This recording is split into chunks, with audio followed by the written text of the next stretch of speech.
Good morning, जय Shri Swaminarayan students. बेटा हम लोग आज नया टॉपिक लेते हैं preparation of account in case of realisation. तो यहाँ पे 3 अकाउंट आप लोगों को कंपलसरी बनाने होते हैं डिसोल्यूशन के टाइम पे।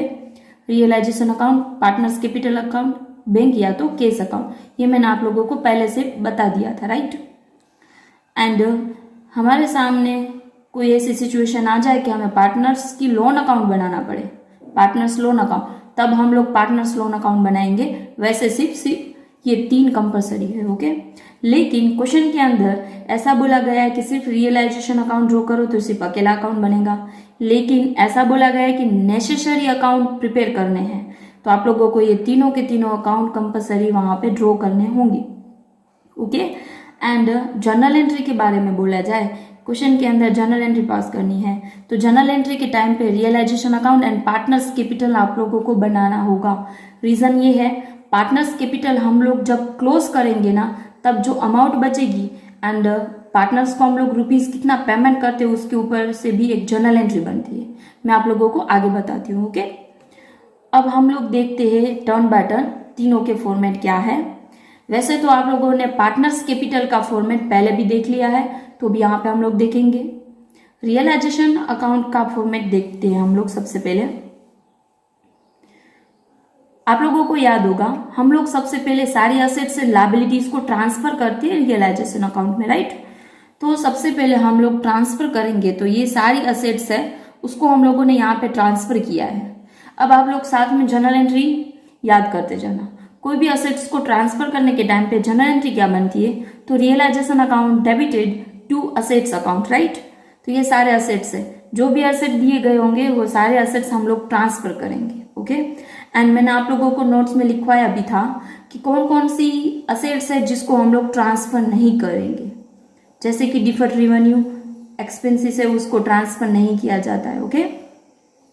ऐसे ही लायबिलिटीज में आप लोगों के पास IFR, creditors, bill payable, outstanding expenses, bank loan, ये सारी की सारी लायबिलिटीज है, उसको हम लोग यहाँ पे ट्रांसफर करते हैं। तो उसकी जर्नल एंट्री क्या बनती है, तो liabilities account debited to realisation, इसलिए यहाँ पे क्रेडिट साइड उसको ट्रांसफर किया गया है, ओके। एंड यहाँ पे आप लोगों ने फर्स्ट लाइन में देखा था प्रोविजन फॉर डाउटफुल डेब्ट्स, तो प्रोविजन फॉर डाउटफुल डेब्ट्स अब मैं आप लोगों को याद करवाऊं। जैसे कि बैलेंस शीट के अंदर यहाँ पे डेटर्स लिखे हुए हैं, यहाँ पे डेटर्स लिखे हुए हैं एंड माइनस किया हुआ है provision for doubtful debts and बाद में यहाँ पे अमाउंट डाली हुई है।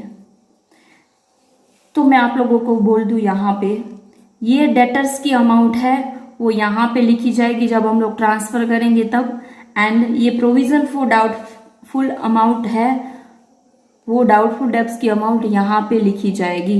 ये बाहर वाली अमाउंट को हम लोग फॉलो भी नहीं करेंगे, ओके। वापस बोल रही हूँ, प्रोविजन फॉर डाउटफुल डेब्ट्स को अलग से यहाँ पे मेंशन किया जाएगा एंड डेटर्स को भी अलग से यहाँ पे मेंशन किया जाएगा, ओके, उसकी ओरिजिनल वैल्यू से। अब सारी असेट्स एंड लायबिलिटीज को हम लोग ट्रांसफर कर देते हैं, उसके बाद सारी असेट्स को हम लोग बेचने की ट्राई करते हैं। जितने भी कंपनी के अंदर असेट्स होते हैं उसको हम लोग बेचने की ट्राई करते हैं, राइट। तो कहीं कहीं ऐसे बनता है कि डायरेक्टली फॉर्म बेच देता है एंड कहीं ऐसे बनता है कि कोई पार्टनर उसको टेक ओवर करके भी लेकर जाता है एंड कहीं ऐसे भी बनता है कि कोई पार्टनर उसको परचेस भी करके लेकर जाता है, मतलब कंपनी है वो पार्टनर को बेच देती, ऐसा भी बन सकता है, राइट। मैं तीनों सिचुएशन यहाँ पे आप लोगों को बोलूंगी, समझाती जाऊंगी टर्न बाय टर्न। समझ लो लैंड एंड बिल्डिंग है हमारे पास, वो फॉर्म ने ही बेचा है, तो हम लोग फॉर्म ने ही बेचा है यानी कंपनी के अंदर केस थ्रू या तो चेक थ्रू रुपीज कंपनी में आए होंगे, इसलिए यहाँ पे लैंड एंड बिल्डिंग हम लोग टाइटल पहले डालेंगे बाय बैंक या तो केस अकाउंट, उसमें डालेंगे लैंड एंड बिल्डिंग, ओके। यहाँ पे क्या लिखा है, असेट्स रियलाइज, यानी कि असेट की वैल्यू जितनी भी रियलाइज होती है, जितनी भी हम लोग बेचते हैं उसमें जितनी भी अमाउंट मिलती है उसको बोला जाता है realise value, okay.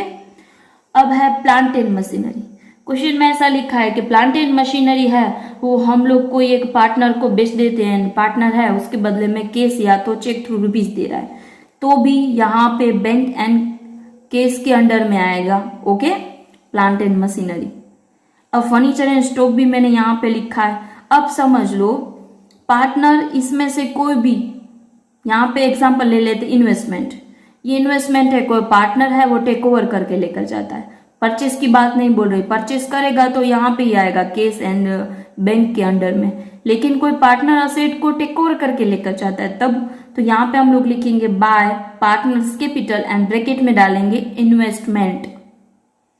Okay, and debtors, debtors समझ लो कोई पार्टनर उसको टेक ओवर करके जाता है तो पार्टनर्स वापस यहाँ पे नाम डालेंगे पार्टनर्स कैपिटल, एंड कंपनी ने उसको बेचा है तो यहाँ पे डाल देंगे उसके रुपीज, मतलब कितने मिल रहे हैं उसके ऊपर डिपेंड है। ओके, यहाँ पे डाले या यहाँ पे डाले, पार्टनर टेक ओवर करेगा तो यहाँ पे, एंड केस थ्रू हो रहा है ट्रांजेक्शन डायरेक्टली तो यहाँ पे। ओके, ऐसे ही लायबिलिटीज साइड। अब आता है लायबिलिटीज का टर्न। मैं आप लोगों को एक बात यहाँ पे क्लियर कर दूं, लायबिलिटीज के अंदर ऐसे कितनी लायबिलिटीज होती है जिसको हमें कंपलसरी पेमेंट करना होता है। जैसे कि थर्ड पार्टी की लायबिलिटीज, मैंने आप लोगों को पहले भी बोला था, सबसे पहले हम लोग थर्ड पार्टी की लायबिलिटीज को पेमेंट करेंगे, राइट। तो यहाँ पे ऐसी कौन सी लायबिलिटीज है क्वेश्चन के अंदर मेंशन किया हो या ना किया हो, समझ लो इसमें से सिर्फ ऐसा मेंशन किया गया था क्वेश्चन में कि बिल्स पेबल हम लोग इतना पेमेंट कर रहे हैं एंड क्रेडिटर्स के बारे में कुछ भी ना लिखा हो, तो भी हमें कंपलसरी थर्ड पार्टी की जो भी लायबिलिटीज है वो कंपलसरी हम लोग पेमेंट करेंगे। ओके, थर्ड पार्टी की लायबिलिटीज इसमें से कौन कौन सी है, तो एक तो क्रेडिटर्स है, बिल्स पेबल है, आउटस्टैंडिंग एक्सपेंसेस है एंड बैंक लोन है। ये दोनों है ना वैसे रिजर्व है, इसलिए इसका पेमेंट नहीं होता, इसलिए इनको यहाँ पे नहीं डाला जाता है, इनका पेमेंट नहीं होता, इसलिए यहाँ पे सिर्फ उसको ट्रांसफर किया जाता है।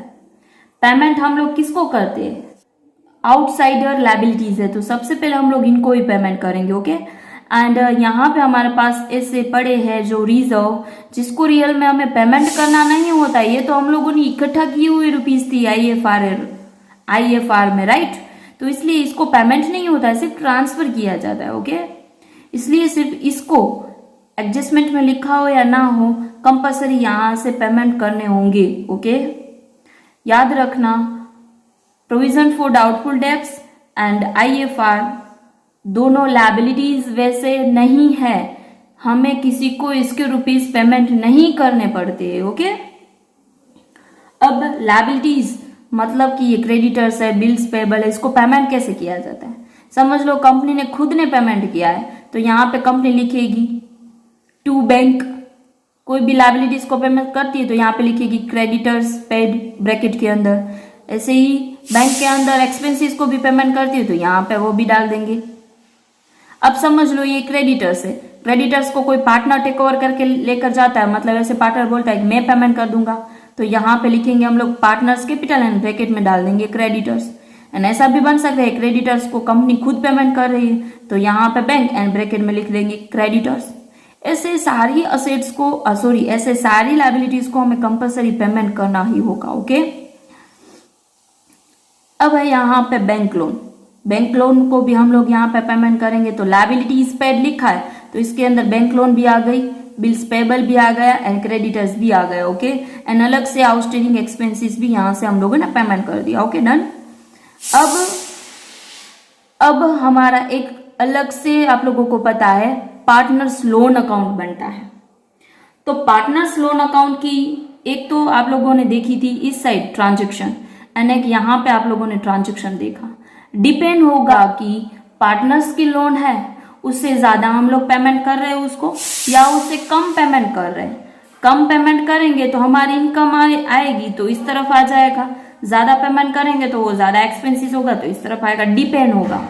तो मैं आप लोगों को जब पार्टनर्स लोन अकाउंट समझाऊंगी तब ये वाला यहाँ पे मैं स्टार्ट कर रही हूँ, वो वाला बाद में समझाऊंगी। ओके, बाद में हम लोग क्या करेंगे, ये रियलाइजेशन अकाउंट को क्लोज करते हैं, जैसे कि रिवैल्यूएशन अकाउंट को हम लोग करते थे ऐसे ही क्लोज करेंगे एंड दोनों साइड टोटल चेक करेंगे।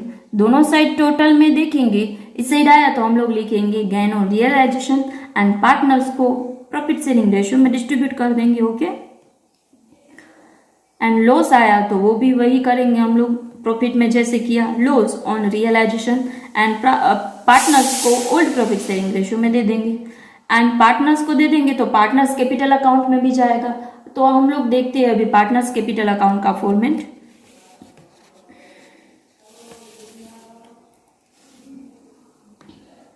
सबसे पहले आप लोगों को पता है जो बैलेंस शीट के अंदर हमारे पास कैपिटल लिखा हुआ होता है वो बैलेंस यहाँ पे आ जाएगी बीडी।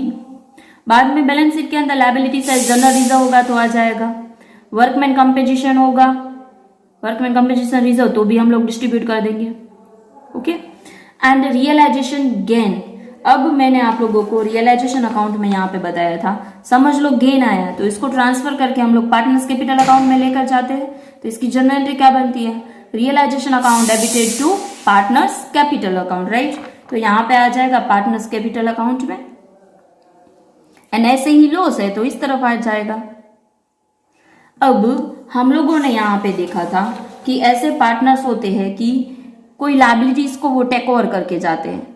तो यहाँ पे डेबिट साइड लिखा है तो ऑटोमेटिकली यहाँ पे पार्टनर्स कैपिटल अकाउंट में क्रेडिट साइड आ जाएगा। तो यहाँ पे हम लोग लिखेंगे बाय रियलाइजेशन, कोई पार्टनर टेक ओवर करता है तो ही। ओके, यहाँ पे हम लोग पार्टनर्स कैपिटल लिखेंगे तो यहाँ पे भी आ जाएगा। ऐसे ही असेट साइड आप लोगों को पता है डिफर्ड रिवेन्यू एक्सपेंसेस होते हैं, एडवर्टाइजमेंट, सस्पेंस या तो P&L अकाउंट की डेबिट बैलेंस, वो सारी की सारी वो पार्टनर्स को ओल्ड प्रॉफिट शेयरिंग रेशियो में बेची जाती है। तो ये दोनों वही है जैसे हम लोग एडमिशन डे थे रिटायरमेंट में कर रहे थे। अब रियलाइजेशन अकाउंट में लॉस आया तो लॉस यहाँ पे हम लोग डालेंगे, जैसे यहाँ पे लायबिलिटीज एंड एक्सपेंसेस को टेक ओवर करता है यहाँ पे आता है, ऐसे ही असेट्स को कोई भी पार्टनर टेक ओवर करेगा तो उसकी एंट्री यहाँ पे आ जाएगी। बाद में हम लोग पार्टनर्स कैपिटल अकाउंट क्लोज करेंगे एंड देखेंगे कि ए एंड बी कोई पार्टनर है जिसको हमें कितने फाइनल में पेमेंट करने हैं। आप लोगों को पता है मैंने स्टेप बाय स्टेप बताया था कि सबसे पहले है वो थर्ड पार्टी को हम लोग पेमेंट करेंगे, बाद में पार्टनर्स कैपिटल अकाउंट में कितने रुपीज है पार्टनर्स के वो हम लोग पेमेंट करेंगे। तो वो रुपीज हमें यहाँ से पता चलते, हम लोग टोटल करेंगे तो यहाँ पे जितने भी रुपीज होंगे वो फाइनल पेमेंट करेंगे एंड यहाँ पे हम लोग बैंक अकाउंट में उसको डाल देंगे। जैसे कि यहाँ पे मैंने लिखा है to bank final payment, and इसको पेमेंट हम लोग बैंक या तो कैश अकाउंट से करेंगे तो यहाँ पे हम लोग डाल देंगे बाय पार्टनर्स कैपिटल अकाउंट, सभी के नाम आ जाएंगे।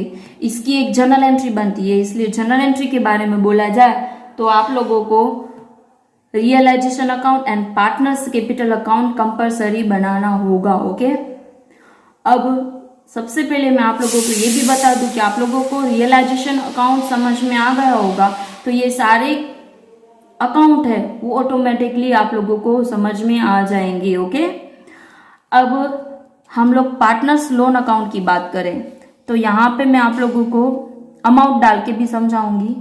समझ लो पार्टनर्स की लोन अकाउंट में 50,000 रुपीज पड़े हैं एंड अभी हम लोग पेमेंट कर रहे हैं तो उसको पेमेंट कर रहे हैं 40,000 एंड फुल सेटलमेंट हो गया है। तो बाकी के जो 10,000 है वो कंपनी के लिए प्रॉफिट हो गई तो उसको हम लोग क्या करेंगे रियलाइजेशन अकाउंट में ट्रांसफर कर देंगे, राइट। तो ये वाला यहाँ पे नहीं आएगा। तो रियलाइजेशन अकाउंट में यहाँ पे डेबिट साइड है, पार्टनर्स लोन अकाउंट में डेबिट साइड है तो रियलाइजेशन अकाउंट में यहाँ पे आ जाएगा। मतलब कि लोन पेमेंट करने के टाइम पे प्रॉफिट आती है तो रियलाइजेशन अकाउंट में क्रेडिट साइड एंट्री आ जाएगी। ओके, ऐसे ही 50,000 है एंड हम लोग उनको पेमेंट करते हैं 60,000 तो यहाँ पे बैलेंस नहीं बचेगी, इस तरफ बैलेंस बचेगी। तो हम लोगों ने ज़्यादा पेमेंट कर दिया, वैसे ऐसा आएगा तो नहीं लेकिन तो भी ज़्यादा पेमेंट कर दिया तो यहाँ पे लॉस आ जाएगा, राइट।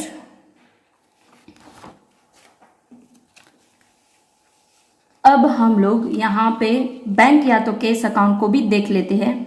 हमारे पास यहाँ पे बैंक एंड कैश अकाउंट है। जैसे हम लोग पेमेंट करते जाते हैं, जैसे कि रियलाइजेशन में हम लोगों ने एक्सपेंसेस हो या तो लायबिलिटीज को पेमेंट किया या तो पार्टनर्स की लोन अकाउंट को पेमेंट किया या तो पार्टनर्स कैपिटल अकाउंट में से हम लोगों ने पेमेंट किया, ये वाला सारी पेमेंट है इस तरफ आ जाएगी।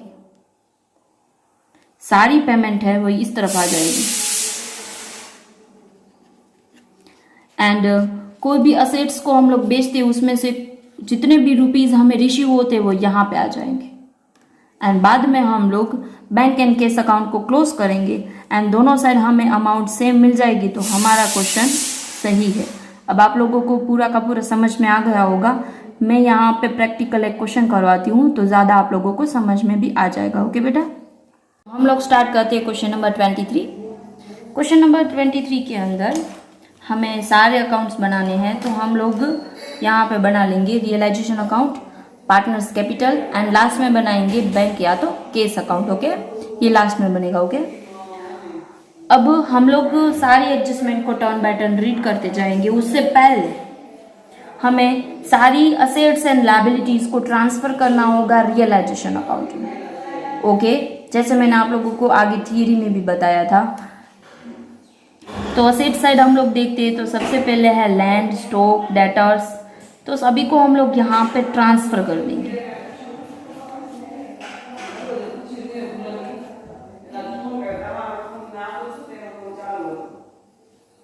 टू सन्ड्री एसेट्स, उसके अंदर डालते जाएंगे हम लोग लैंड, स्टॉक, डेटर्स।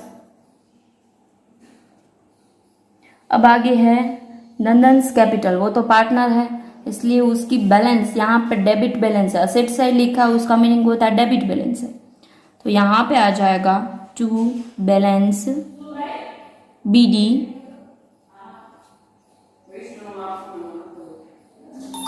इसकी डेबिट बैलेंस है इसलिए यहाँ पे आया। लायबिलिटी साइड मोस्ट ऑफ लिखा हुआ होता है, आप लोगों को पता ही, हम लोग यहाँ पे ही डालते हैं बाय बैलेंस। ओके, ये तो कभी ही होता है।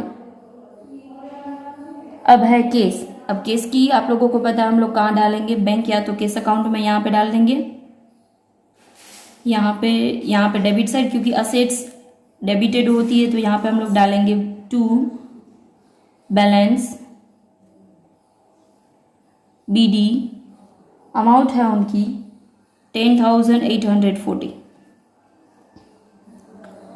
ऐसे ही लायबिलिटी साइड देखेंगे, शिल्पा एंड मीना का कैपिटल है तो यहाँ पे हम लोग डाल देंगे by balance BD। Most of तीनों पार्टनर की क्रेडिट बैलेंस ही होती है, लेकिन कभी कभी ऐसा बनता है 40,000 एंड यहाँ पे डेज बैंक लोन। अब सारी आप लोगों को पता है लायबिलिटीज को हम लोग वापस यहाँ पे ट्रांसफर कर देंगे, तो यहाँ पे डाल देंगे बाय बैंक लोन, अमाउंट है 20,000, बाय क्रेडिटर्स 37,000 एंड है प्रोविजन फॉर डाउटफुल डेट्स। अब प्रोविजन फॉर डाउटफुल डेट्स यहाँ पे ऑलरेडी लायबिलिटी साइड लिखा हुआ है, ना लिखा हुआ होता तो भी हम लोग यहाँ पे ही डालते। ओके, फॉर डाउटफुल डेट्स लिखा होता या ना लिखा होता हम लोग यहाँ पे ही डालते। ओके, अब आगे है जनरल रिजर्व। जनरल रिजर्व को हम लोग पार्टनर्स को बेच देते हैं ओल्ड प्रॉफिट शेयरिंग रेशियो में, तो यहाँ पे डाल देंगे bye general reserve. Profit sharing ratio में डिस्ट्रीब्यूट कर देंगे, तो यहाँ पे प्रॉफिट शेयरिंग रेशियो हमारे पास 3:2:1, 3:2:1 में डिस्ट्रीब्यूट कर देंगे तो अमाउंट आएगी 6,000, 4,000 एंड 2,000। जैसे हम लोग पहले बैलेंस शीट बनाते थे, क्योंकि न्यू तरीके से हम लोग एग्रीमेंट बना के आगे चलने वाले थे, इसलिए यहाँ पे तो हमारा बिजनेस का एंड आ रहा है, राइट। तो यहाँ पे जितना भी बैलेंस शीट के अंदर ट्रांजेक्शन लिखा होगा ना, उस ट्रांजेक्शन को हम लोग मतलब बैलेंस शीट को पूरी की पूरी हम लोग खाली कर देंगे। सबसे पहले हमें क्या करना है, मन में ये याद रखना, डिसोल्यूशन के अंदर सबसे पहले हमें सारे की सारी जितने भी ट्रांजेक्शन बैलेंस शीट में लिखे हैं उसको खाली कर देना है। पूरी की पूरी बैलेंस शीट हमें खाली कर देनी है। तो यहाँ पे हमारी बैलेंस शीट खाली हो चुकी है। अब हम लोग आगे चलेंगे एडजस्टमेंट की ओर। एडजस्टमेंट नंबर 1 में लिखा है to stock of value of 41,660। मैं यहाँ पे वर्किंग नोट में भी साथ में समझाती जाऊंगी। स्टॉक की वैल्यू कितनी है? ओके, मैं यहाँ पे वैल्यू भी डाल देती हूँ क्योंकि वो रह गई है 81,000, 56,760, 18,600, राइट। स्टॉक की वैल्यू है टोटल 56,760। अब इसमें से लिखा है 41,660 अमाउंट है वो टेक ओवर बाय शिल्पा। इसको शिल्पा लेकर जाती है ₹35,000। कितने रुपीज में वो लेकर जाती है? 35,000 में वो टेक ओवर करके जाती है। इतना हिस्सा है लेकिन 35,000 में लेकर जाती है। तो यहाँ पे हम लोग डाल देंगे शिल्पास कैपिटल अकाउंट, यानी एस कैपिटल अकाउंट, ब्रैकेट में डाल देंगे स्टॉक, बाहर डाल देंगे अमाउंट 35,000। अब आगे, and she agreed to bank loan. वो बैंक लोन को डिस्चार्ज करेगी, मतलब स्टॉक लेकर जाएगी और उसके बदले में वो बैंक लोन को पेमेंट कर देगी। ओके, बैंक लोन है 20,000, उसका हम लोग पेमेंट कर देते हैं यहां से टू एस कैपिटल, क्योंकि बैंक लोन भी शिल्पा ही पेमेंट कर रही है इसलिए। ओके, 20,000 अमाउंट के साथ। अब आगे, द रिमाइनिंग स्टॉक, बाकी का जितना भी स्टॉक बचा है वो, तो हम लोग क्या करेंगे 56,760 में से 41,660 को हम लोग माइनस कर देंगे, तो हमें बाकी का हिस्सा मिल जाएगा।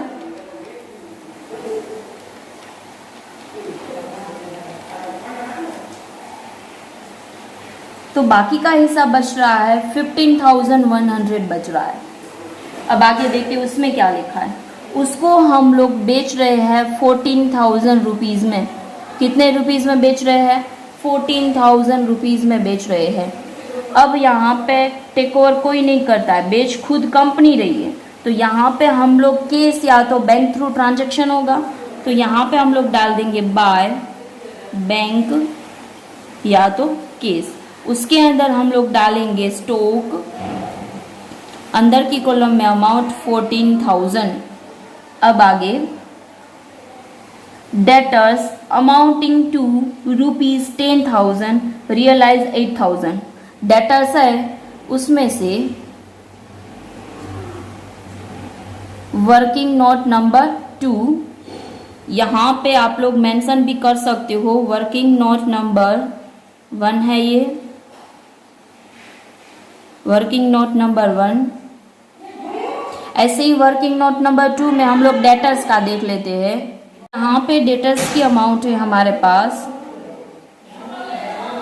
18,600, राइट।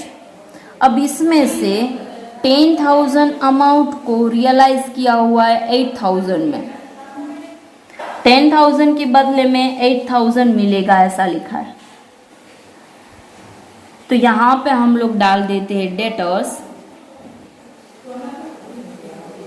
8,000। अब आगे next, land is sold for 1,10,000। Land को बेचा है हम लोगों ने 1,10,000 में। देख लो पहले लैंड कितने का था 81,000, लेकिन अभी हम लोगों ने कितने में बेचा 1,10,000।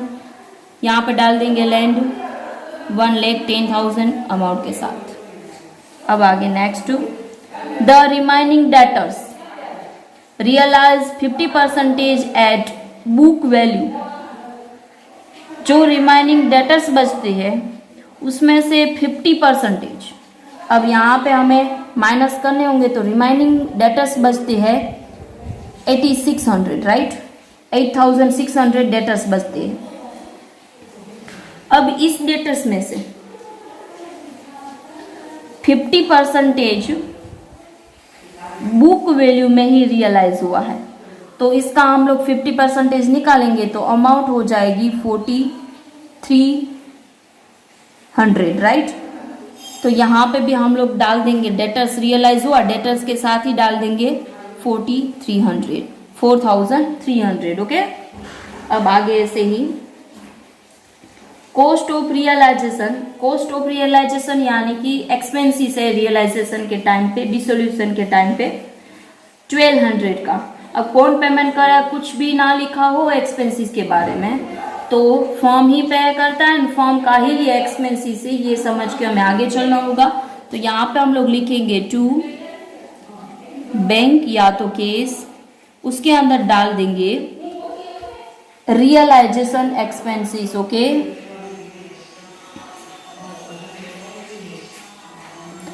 अमाउंट है 1200। अब आगे, typewriter not recorded in the book. पहले यहाँ पे बैलेंस शीट के अंदर, जो आपके पास क्वेश्चन के अंदर बैलेंस शीट है, उसमें टाइपराइटर पहले लिखा हुआ नहीं है, लेकिन उसकी वैल्यू है 6000 एंड उसको टेक ओवर करके लेकर जाता है कोई क्रेडिटर्स। किसी क्रेडिटर्स को हम लोग टाइपराइटर को दे देते हैं। अब आप लोगों को पता है टाइपराइटर यानी असेट्स, कोई भी क्रेडिटर्स को हम लोग डायरेक्टली असेट्स दे दे तो हमें उस ट्रांजेक्शन की यहाँ पे एंट्री नहीं करनी होगी, क्योंकि केस थ्रू कोई भी ट्रांजेक्शन यहाँ पे नहीं हो रहा है, यानी टाइपराइटर की एंट्री यहाँ पे नहीं आएगी। लेकिन अब क्रेडिटर्स वैसे कितने रुपीस के हैं, वर्किंग नोट नंबर 3 क्रेडिटर्स है 37,000, उसमें से टाइपराइटर उसको हम लोग दे देते हैं 8,000 का, राइट, सॉरी 6,000 का, उनको टाइपराइटर दे देते हैं 6,000 का, बाकी कितने बचे, तो 31,000 अभी भी बचा है क्रेडिटर्स को पेमेंट करना, यानी इसकी एंट्री तो नहीं आएगी, लेकिन 31,000 क्रेडिटर्स को पेमेंट तो करना होगा। अब आगे एडजस्टमेंट में तो कुछ नहीं लिखा है, ऐसा लिखा है सिर्फ रियलाइजेशन अकाउंट प्रिपेयर करो, partners capital account and case account, right. तो हमें ये क्रेडिटर्स को कंपलसरी पेमेंट करने होंगे, तो फॉर्म ही पेमेंट करेगी क्योंकि वो थर्ड पार्टी है। तो यहाँ पे हम लोग लिखेंगे क्रेडिटर्स 31,000। अब मैंने आप लोगों को दूसरी बात भी बताई थी, मेंशन ना किया गया हो एंड हमारे पास लायबिलिटीज पड़ी हो तो उस लायबिलिटीज को हमें कंपलसरी पेमेंट करनी होगी।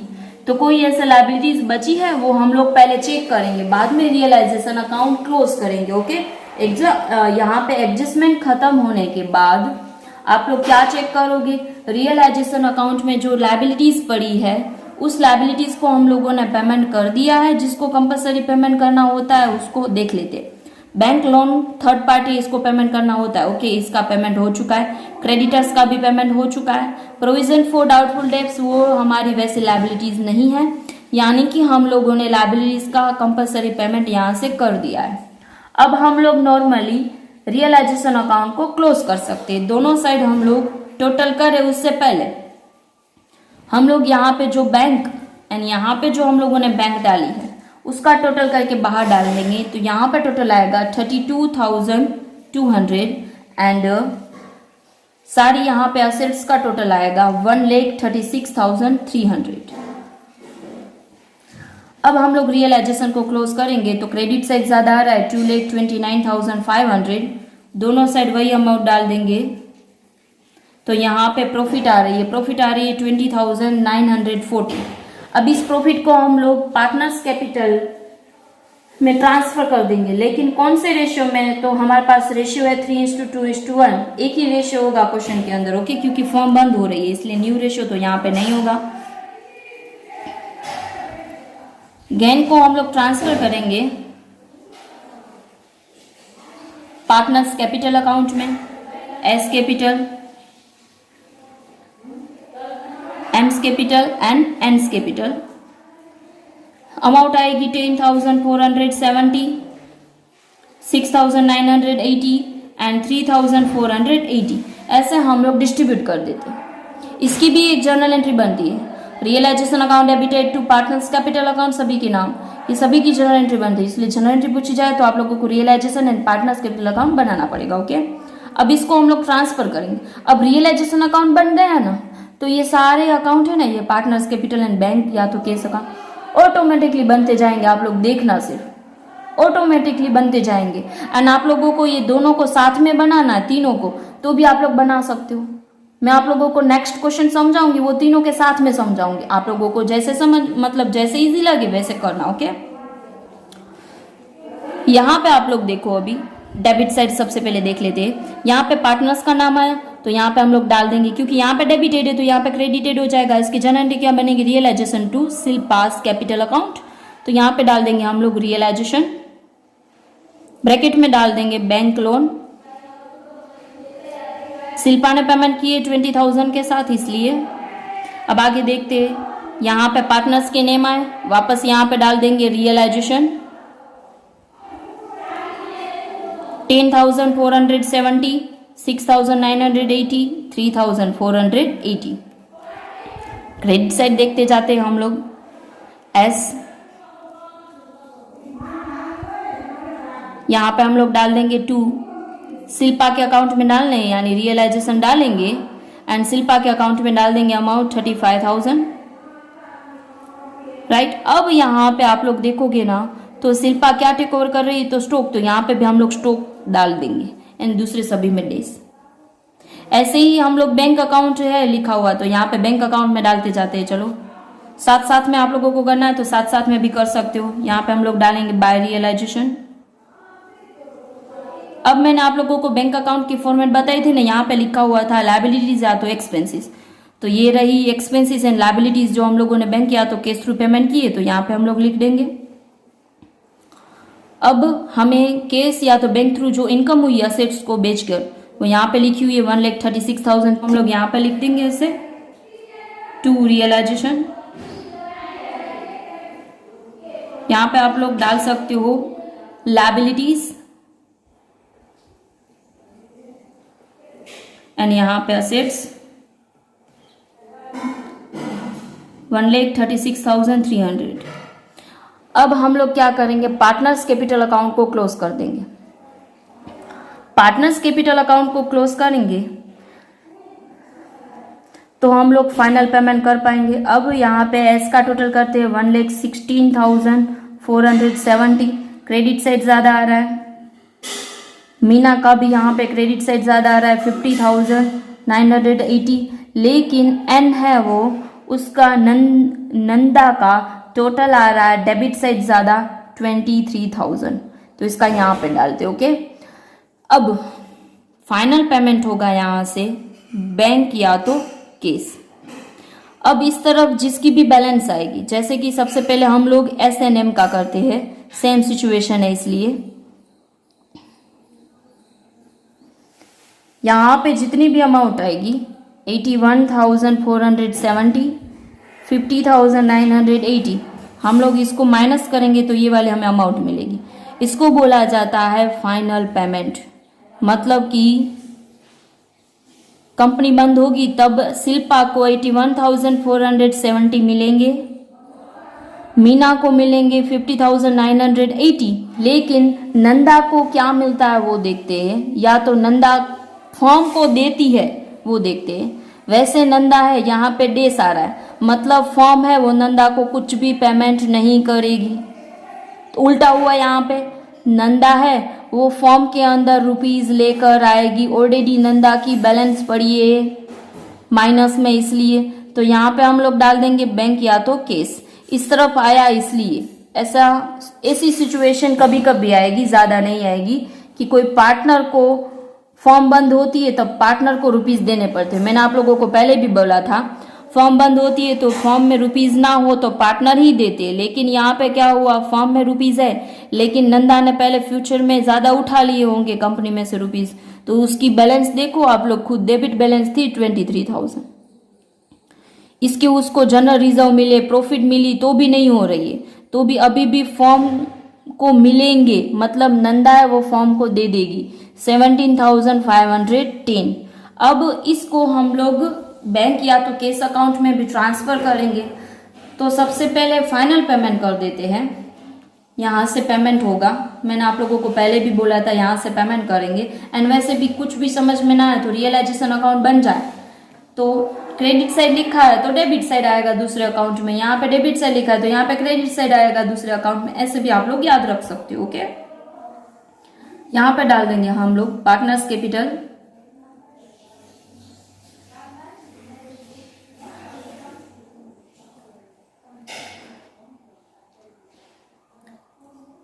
शिल्पा एंड एम, मीना 81,470, 50,980 बाहर टोटल करके डाल देंगे। ऐसे ही आप लोगों को यहाँ पे पार्टनर्स कैपिटल ना लिखना हो, डायरेक्टली आप लोगों को ऐसे लिखना हो by Shilpa's capital, by Meena's capital, तो भी चलेगा, डायरेक्टली बाहर की कॉलम में amount. Okay, to ends capital 17,510, ये रुपीस फॉर्म के अंदर आएंगे यानी ऋषि होंगे, इसलिए इस तरफ आया। ओके, अब हम लोग दोनों साइड टोटल देखेंगे। दोनों साइड टोटल हमारा आ गया, तो यहाँ पे पूरा का पूरा क्वेश्चन हमारा सही है। मतलब हम लोगों ने फॉर्म बंद करके असेट्स को बेच के बाद में जितनी भी प्रॉफिट मिली है उस प्रॉफिट में से हम लोगों ने सारे के सारे जो भी एक्सपेंसेस या तो लायबिलिटीज थे उसको हम लोगों ने पेमेंट कर दिए हैं। ओके, अब हम लोग दोनों साइड टोटल देखेंगे तो हमारा टोटल आ जाता है 1,64,650। दोनों साइड टोटल हमारा आ गया 1,64,650। अब आप लोगों को पूरा का पूरा ये डिसोल्यूशन के अंदर अकाउंट्स कैसे बनाए जाते हैं वो समझ में आ चुका होगा। तो मैंने आप लोगों को पहले भी नोट्स भेजी थी, क्वेश्चन 2 भेजे थे, वो भी एक बार ठीक से देख लेना। ओके, तो बेटा आज का आपका होमवर्क रहेगा question number 24। Old and new book में दोनों में 24 नंबर का ही क्वेश्चन है। ओके, अपना ध्यान रखना। Thank you so much.